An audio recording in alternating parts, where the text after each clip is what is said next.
Hey everyone, how's it going? So thanks to David for organizing the event. Thanks to Artifact for hosting it. Beautiful space. My name is Reid Blackman. I'm an ethicist, and as those of you who know me, there's very little that's fuzzy about me. For those of you who don't know what I'm talking about, there's a well-known distinction in the tech world between the fuzzies and the techies. And as an ethicist, I'm meant to be one of the fuzzies, but I'm definitely not.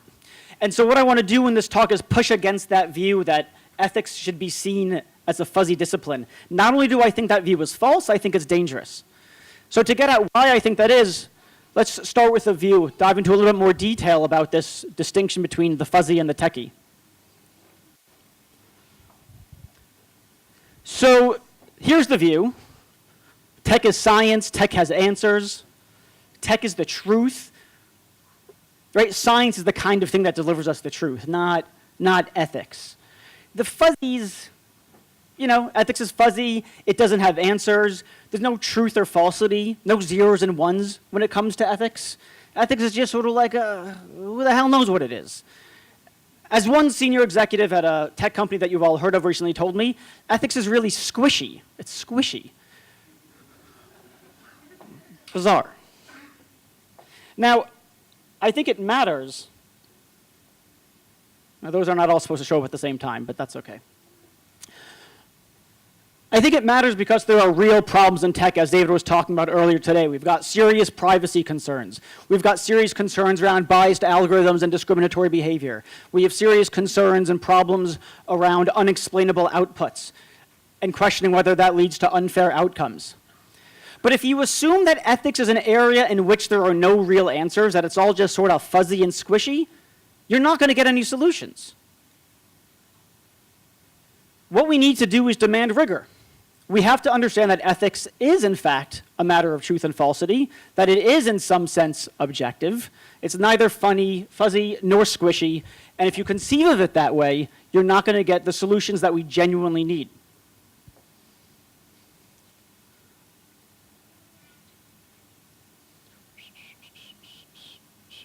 Other real tech problems include PowerPoint presentations.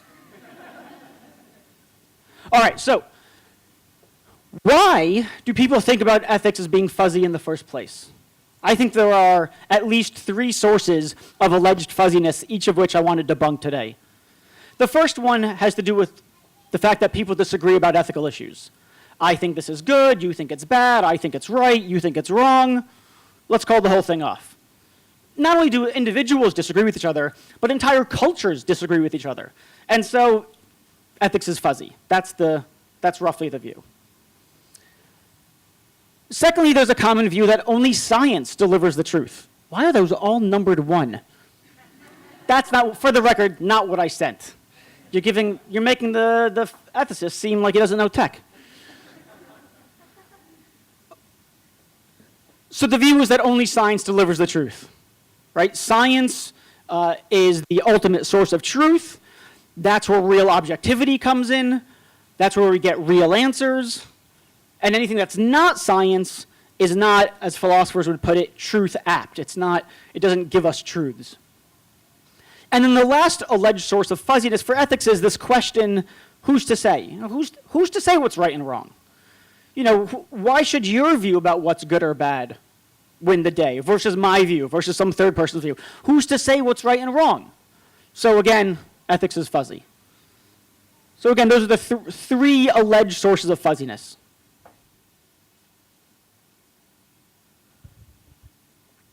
So let's talk about each one of these in turn.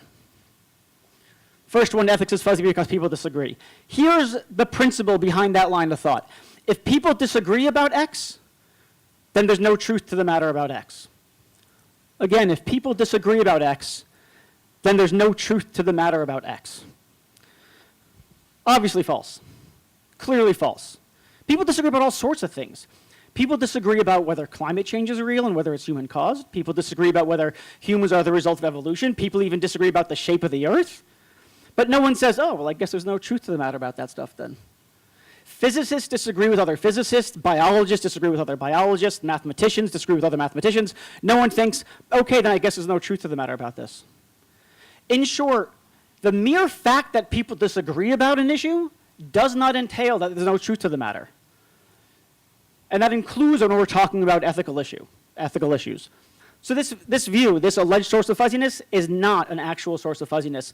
It relies upon the false assumption that if people disagree about X, then there's no truth to the matter about X.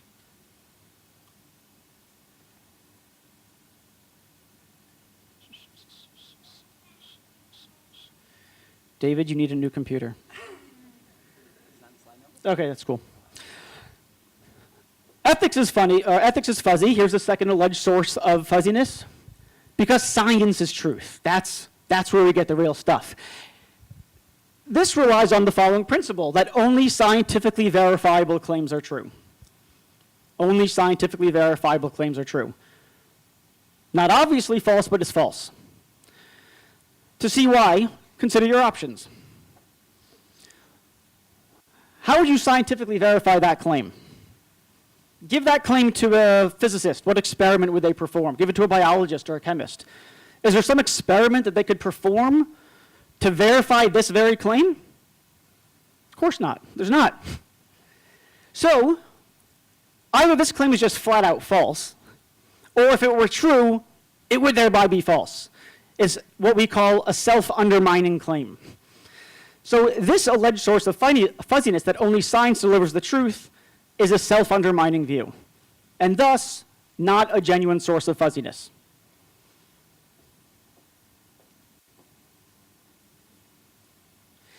And then lastly, ethics is fuzzy because who's to say? You've got your view, I've got mine. I mean, who's to say what's right and wrong? So here's the principle that this relies on. If there are ethical truths, there must be an authority figure who makes this right and that wrong. But that's false as well.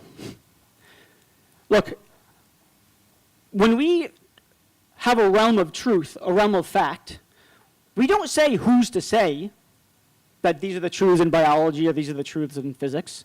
What we say is, what's the evidence for the claim? What are the reasons for believing that such and such? So if there are ethical truths, the right question to ask is not, well, who's to say what's right and wrong? The right question to ask is, what's the evidence for believing that this is the true ethical conclusion? What are the reasons for believing that view? So this who's to say question trades on a misunderstanding of what ethics would have to look like were it a realm of truth and falsity. So again, this who's to say question is not a genuine source of fuzziness.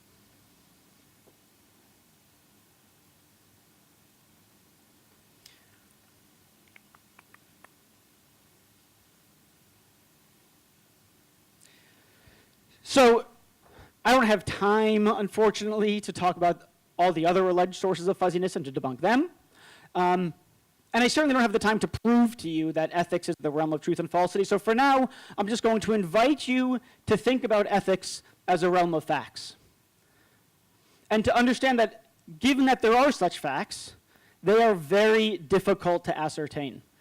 And it requires due diligence and rigor to discover them. So here's what we need. Number one, that's not my fault. You know how much time I spent aligning these things? Like hours. We do need empirical data to make well-informed ethical judgments. We need the data from the hard sciences. We also need the testimony of people from whom we usually don't hear. Because if we don't have that information, if we don't have those empirical facts, we cannot make well-informed judgments. The second thing we do need is that we need ethicists to guide us through the complex domain.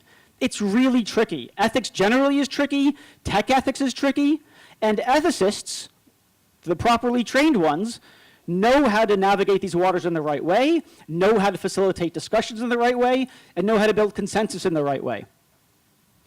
And the last thing we need is to believe that if we work together, we can get it right. Thanks so much.